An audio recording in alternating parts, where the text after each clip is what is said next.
Evet sevgili arkadaşlarım hepinize merhaba. Hepiniz kanalıma hoş geldiniz. Evet sevgili dostlarım Kral çıplak. Kral neden çıplak? Bu videodaki bu başlığı atmamdaki sebep hatırlarsanız geçmişte bir video vardı.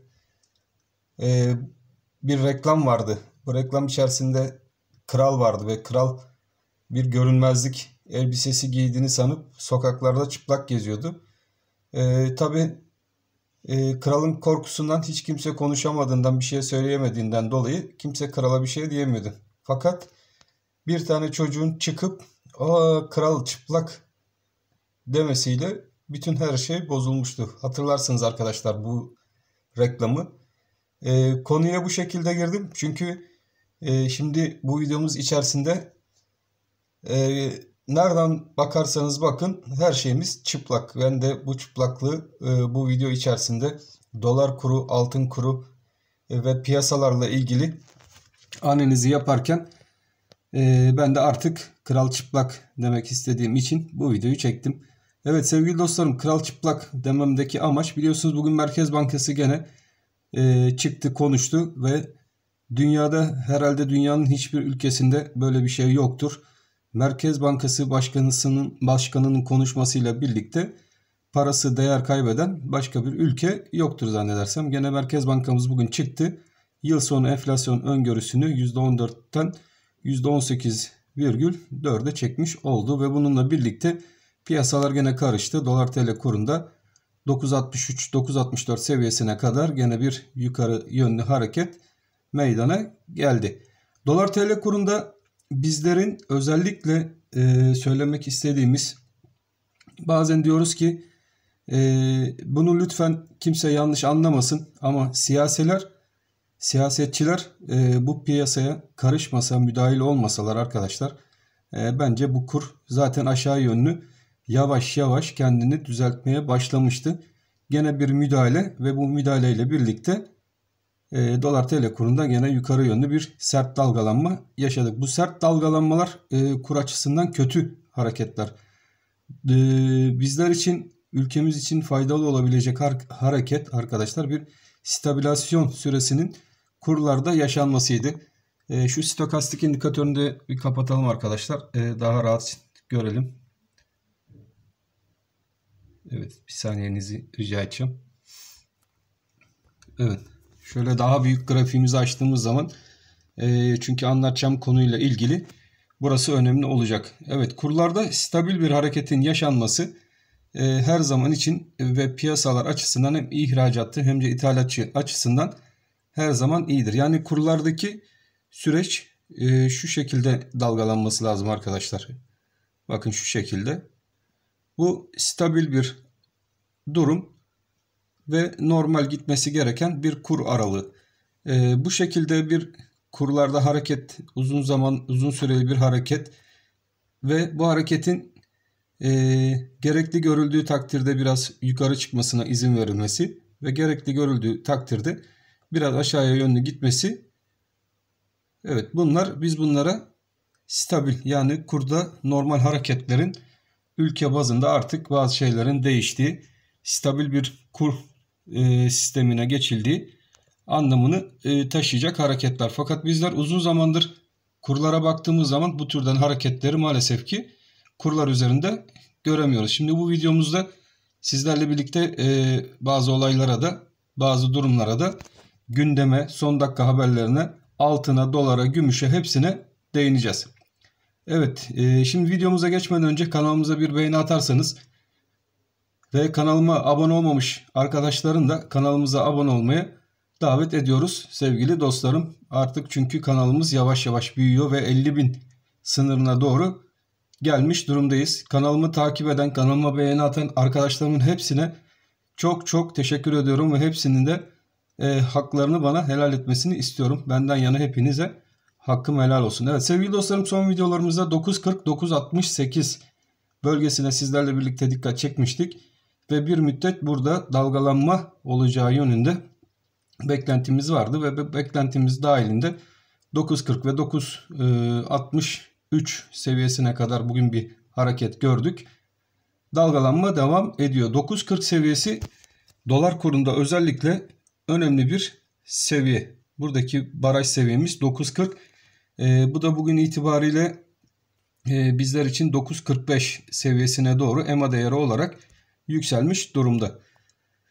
9.40 desteği kuvvetli bir destek ve dolar TL kurunda şimdi 4 saatlik bazda grafik açtığımız zaman da burada bir üçgen hareketinin gene meydana geldiğini dolar kurunda izlemekteyiz. Buradaki üçgen içerisinde sıkışmış kur hareketleri devam ediyor. Dolar TL kurunda bizler için bu hafta itibariyle en önemli bölgenin artık 9.68 bölgesi oldu. Bakın şuradan geçen 9.68 bölgesi oldu ve bu bölgenin artık bizler için direnç gösterecek kuvvetli bir bölge olduğunu belirtmiştik. Aşağıda da ne demiştik arkadaşlar? 9.40 seviyesinden geçen bölge artık bizler için dolar TL kurunda önemli bir destek konumunu almış durumda. Şimdi EMA'lar hareketlidir arkadaşlar. Aynı bir canlı organizma gibi. Her gün dolardaki al-sat olaylarına göre bunlar da yukarı veya aşağı yönlü hareket ederler. Bugün itibariyle gene baktığımız zaman EMA değerimiz 9.45 seviyesine kadar yükselmiş oldu. Yani buradaki 9.45 EMA değerimizi bizler artık 9.45 seviyesine bugün itibariyle yükseltmiş durumdayız. Şimdi diyeceksiniz ki Başkan 35 tamam anlattın, iyi güzel, her şey iyi güzel de biz şimdi nereyi takip edeceğiz? Evet, haftalıkta bakın arkadaşlar, Cuma günü yani haftalık kapanış 9.68 veya 9.40 altlarında, yani 9.68 altında bir kere gelişirse artık bu 9.68 seviyesi bizler için kuvvetli bir tepe konumuna geçti diyebiliriz. 9.40 altında bir kur kapanışı görebilirsek de arkadaşlar, kurlarda 9.40 altında bizler ilk etapta yakında bulunan 9.35 seviyesinden geçen bölge önemli bir seviye olur ve onun altında da gene 9.28 civarında bulunan bölgemiz, o da bizler için artık 9.22 civarına doğru geçmiş bir seviye halinde destek bölgesi olarak takip edilebilir. Bu seviyeler ilk etapta tabii 9.35 desteği önemli olacaktır. Fakat bunun için 4 saatlik grafiğimizi açtığımızda burada bir bizlere sinyal verecek olan bölge oluşmuş ve şekillenmiş durumda arkadaşlar. Yani bizler dolar TL kurunda özellikle bakın şuradan 9.50 artık önemli bir seviye. Yani 9.50 seviyesi altında bir kırılım yaşanması durumunda tekrardan biz ilk etapta 9.45 ve daha orta vadede de baktığımız zaman şurada bir 9.40, yukarıda 9.80, bir 40 kuruşluk marj, yani 9.05 seviyelerine kadar da bu kurun geri çekildiğini görebiliriz. Yani bu risk de var. Fakat bu risk aşılabilmesi için dolar TL kurunda bu önemli destek bölgelerinin aşılması şart. En basit sinyal bölgemiz olarak bizler inceleyecek olursak bu üçgenin üst tarafı yukarı yönlü kırılmadığı sürece dolar TL kurunda hareketler aşağı yönlü olacaktır arkadaşlar. Bizler için en yakında izlememiz gerekecek bu bölgemiz hangi seviyeden geçiyor diye soracak olursanız artık bugün itibariyle buradaki seviyemizde 9.60 seviyesine denk gelen bölge. Tabi bu zaman içerisinde 4 saatlik ve günlük hareketlerle yavaş yavaş değişecektir. Ama bugün itibariyle 9.60 seviyesi üzerinde bir kapanış olmadığı müddetçe dolar TL kurunda yukarı yönlü hareketler beklentimiz dahiline geçmez ve hala aşağı yönlü hareket beklentimiz devam edecektir. Dikkatli olunması gereken süreç içerisine girmiş durumdayız. Yani sıkışmanın evrileceği yön çok önemli olacak. Artık 9.50 aşağıda kuvvetli bir destek konumunda ve bunun kırılmasıyla birlikte bir anda 9.45 ve 9.40 seviyelerine doğru dolar TL kurunda tekrardan bir aşağı yönlü hareket yaşayabiliriz. Fakat bu üçgenin yukarı kırılması durumunda ise arkadaşlar tekrardan yükseliş hareketi kaldığı yerden devam eder. Ben de şimdi sizler için Zaten bu üçgeni takipteyim. Böyle bir kırılma olduğu zaman sizleri bilgilendireceğim. Dolar TL kurunda hala bizler için takip ettiğimiz seviyemiz 9.68. Viyop ve Forex'ci arkadaşlar için 9.68 bölgesi direnç. Onun altında bizler için ikinci bir destek bölgesi de 9.40 bölgesi. Evet, bu bölgeler hala haftalık kapanışta, özellikle Cuma günü bizlerin takipte kalması gereken önemli seviyeler. 9.46 bir kapanış görmemiz durumunda hareketler aşağı yönlü evrileceğinden dolayı haftalık bazda 9.40 önemli olacak. 4 saatliklerde ise 9.50, 4 saatlik kapanışlarda 9.50 seviyesi takibinizde olsun. 9.56 4 saatlik kalışlar tekrardan kurun aşağı yönlü 9.45 9.40 seviyesine doğru evrilmesine sebebiyet verir. Yukarıda da 9.60 üzerindeki 4 saatlik kapanışlar kurda yukarı yönlü hareketin tekrardan başladığı anlamını taşır. O yüzden bu iki verdiğim kavrama çok dikkat edin arkadaşlar. Evet, bugün markete gittim. Markette özellikle bir salça alalım dedik. Salça fiyatı marketin rafında bu 1,5 kiloluk bir salça 15.90 yazıyordu. Fakat kasaya geldik. Kasada okuturken bir şeye dikkatimi çekti arkadaşlar. Salçanın fiyatı kasada 27.90 çıktı. Rafta 15.90 ve 29 Ekim tarihine kadar geçerli bir raf etiketi olmasına rağmen arkadaşlar kasada bunun fiyatının 27.90 çıkması ilginç bir olaydı. Arkadaşa, yani oradaki görevli arkadaşa sorduğum zaman bu neden böyle, etiketi değiştirmeyi unutmuşuz dedi. Fakat ben buradaki raf etiketi üzerinden şimdi sizin bize bunu vermeniz gerekmez mi diye şeklinde sorduğum zaman ise evet, vermemiz gerekli şeklinde bir cevap aldım. Fakat arkadaşın bunun parasını bizden keserler demesi üzerine salçayı almaktan vazgeçtim arkadaşlar. Niye bu arkadaşımıza bunun yükü binsin? Fakat burada benim için 15.90 fiyatlı bir salçanın 2 gün içerisinde ta ki kampanya süresi dolmadan fiyatının birden 27 lira civarına çıkartılmış olması çok manidardır. Yani gerçek reel ekonomi işte bu. Gördüğünüz gibi fiyatlar bir anda 15-16 liradan 27 lira, yani üzerine 11 TL daha fiyat farkı konularaktan yukarı çıkabiliyor. Evet, şimdi bir konumuz daha, altına geçmeden önce bu da Sayın Cumhurbaşkanımız Recep Tayyip Erdoğan'ın yapmış olduğu açıklama. İngiltere'de, Almanya'da rafların boş olduğu, ülkemizde ise Amerika'da, İngiltere'de ve Almanya'da rafların boş olduğu, bizim ülkemizde ise rafların dolu olduğu şeklindeki konuşma.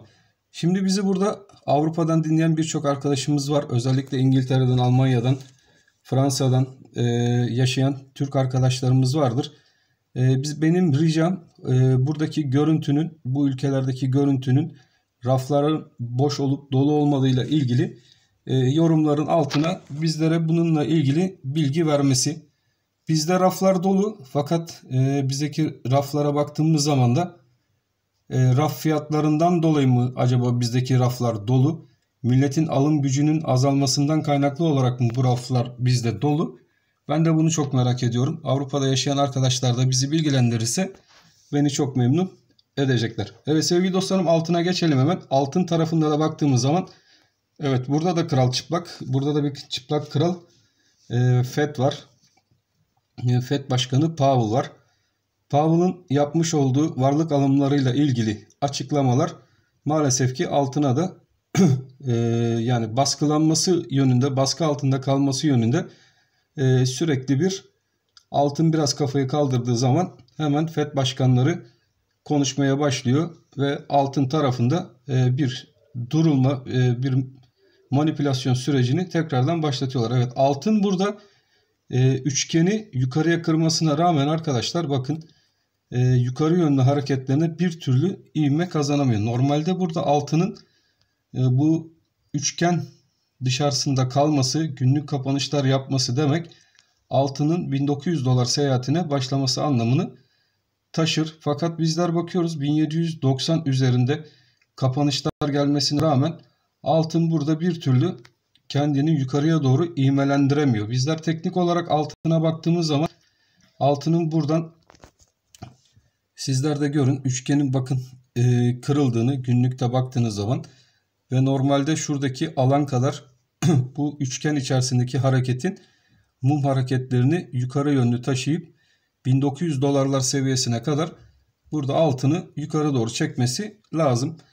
Fakat buradaki hareketler çok sınırlı ve sıkışmış bir halde bulunuyor. Fakat teknik açıdan gene baktığımız zaman arkadaşlar buradaki sıkışmanın özellikle şu seviyeye bakın 1793 seviyesi üzerinde kırıldığı ve burada normalde hareketlerin haftalık ve günlük bir kapanış yapmasıyla birlikte yukarı ilk etapta 1832 dolar seviyesine doğru ons altını atması gerekli. Benim beklentim en azından şuradaki 1832 dolara doğru bu hareketlerin yukarı ivmelenmesi gerekli. Fakat baktığınız zaman 1803 ve 1790 seviyesi arasında sıkışma hala devam etmekte. Ons tarafında da dikkatli olmakta fayda var. Şu an grafik olarak baktığımız zaman yukarı yönlü hareketler görmemiz gerekli. Fakat burası da bir türlü yukarıya yönlü ivmelenmemekte. Bizler için stop bölgesi özellikle ons altını takip eden arkadaşlar için burada bir yükselen çizgimiz mevcut. Bu yükselen çizgimizi takip etmekte fayda var. Yani şurada 1770 dolarlar sınırlayacak olursak 1770 dolar seviyesi tuzaklara karşı iyi bir seviye. Yani 1770 dolar altında bir kapanış yapmadığımız müddetçe şuraya hemen 1770 dolar altında bizler bir kapanış yapmadığımız sürece ilk direnç yerimiz şurada 1832 dolar seviyesine doğru giden bir ons altın beklentimiz var. Ve buranın da aşılmasıyla birlikte ben 1900 dolarları ve üstüne doğru ons altında yukarı yönlü hareketlerin geleceğini beklemekteyim arkadaşlar. Evet, sizlerle birlikte zaten ons tablomuzu da izliyoruz. FED varlık alımlarında azaltma yönüne gidecek. Biliyorsunuz 3 Kasım'da Fed'in açıklamaları olacak. Bu 3 Kasım'da Fed'in açıklamalarını da sizlerle birlikte yakinen takip edeceğiz. Fakat Fed'in yapacağı varlık alımlarındaki azaltma ile ilgili olan durum altın tarafında fiyatlanmış olabilir. Fakat gene de piyasa buradan gelecek açıklamaları bekliyor da olabilir. Dikkatli olunması gereken bir ons, grafik olarak bakıldığında yukarı yönlü fiyatlanması gereken bir ons karşımızda arkadaşlar. Hemen gram altın tarafına geçelim. Bizler için gram altında önemli seviyeler. Gram altında bizler için en önemli destek, bakın şuradaki destek arkadaşlar. O da 545, en yakından geçen destek bölgemiz. Daha yakından bakacak olursak 557 bizler için yükselişin devamı için şart olan bölge. Evet, haftalık kapanışlarda 557 bu bölge bizler için direnç. Burası artık haftalık kapanışlarda takip edeceğimiz bölge. Onun altında tekrardan bizler için bir 540 seviyesi destek konumunda. Hareketler şu bölge içerisinde devam edecek demiştik zaten. Yapmış olduğumuz videolarımızın içerisinde. Tekrardan bu hareketlerin yukarı yönlü hareket edip ivmelenebilmesi için 557 üzerinde kapanış şart. Bu kapanış olmadığı müddetçe yön 540 TL'leri göstermekte. Tabii bu düşecek anlamını taşır. Hayır, bu düşecek anlamını taşımaz arkadaşlar. Biz şu an gram altında dediğim gibi bir düzeltme hareketi bekliyoruz. Tabii bu düzeltme hareketinin gelebilmesi için ilk etapta 557 altında kapanışlar şart.